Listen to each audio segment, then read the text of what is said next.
কমলা লেবু আছে, কমলা লেবু খুলে না,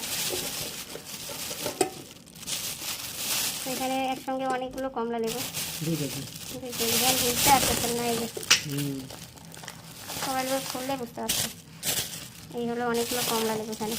এগুলো হলো কমলা লেবুগুলো খুব সুন্দর, সাইজটা খুব সুন্দর, মিষ্টিও। সব ভিটামিন সি, ফুলের মতো কথা হচ্ছে আমলকিগুলো।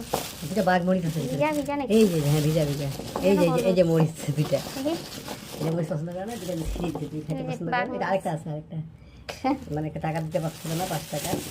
আর এও বের হচ্ছে আমলকিটা একটু। লেবু লেবু লেবু সব ভিটামিন সি খাবার আসছে, সব ভিটামিন সি বেশি খেতে হয়।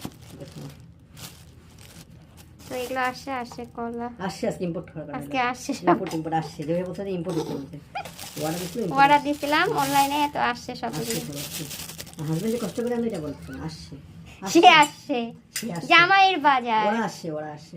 আপনারা শুনে রাখুন, জামাইয়ের বাজার। শুনেন শুনেন ভাই সবরা, জামাই কষ্ট করে নিয়ে এসেছে, চারটিখানি কথা না, কিন্তু টাকাগুলো কিন্তু ওরকমই দিতে হয়, তখনই আসে বাসায় এইসব জিনিস।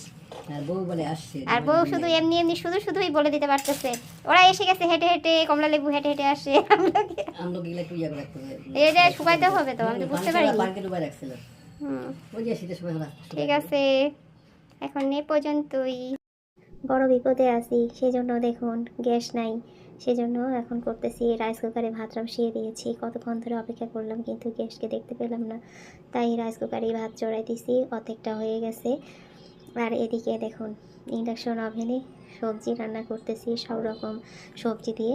আর কী করবো, এদিকে রাইস কুকারে ভাত আর এদিকে ইন্ডাকশন ওভেনে তরকারি।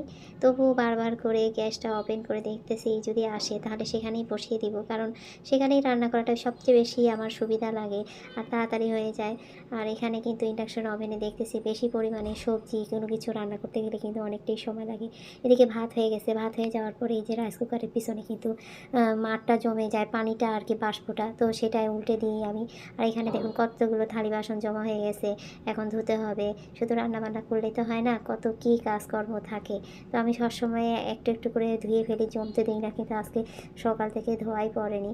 তো এখন এদিকে দেখুন অবশেষে গ্যাস এসেছে, তারপরে আমি এখানে রুই মাছ দিয়ে মটরশুঁটি দিয়ে রান্না করে নিলাম। তো রান্না বান্না হয়ে গেছে, এখন খাওয়ার পালা। তো এখন খাওয়া দাওয়া করে নিচ্ছি। আগে এখানে জামাইকে সাজিয়ে দিচ্ছি, মানে আপনাদের ভাইয়াকে সাজিয়ে দিচ্ছি, তারপরে আমি খাবো। আর গরমের জন্য তরকারির রং কিচ্ছুই বোঝা যাচ্ছে না, সব একেবারে ধোঁয়া ধোঁয়া বাষ্পে ভরে গেছে। আর এখানে মিক্স সবজিটা সেটাও পরে প্রেসার কুকারে রান্না করছি গ্যাসের চুলায়। এই হলো জীবন, 3টা চুলা ব্যবহার করে শেষে খাওয়া দাওয়াটা করা হলো। মানে এখন জীবনযাত্রাটা যেন অনেক কঠিন হয়ে গেছে, রান্না করতে গেলেও একটা চিন্তার ব্যাপার হয়ে গেছে। ভিডিওটা কেমন লাগলো অবশ্যই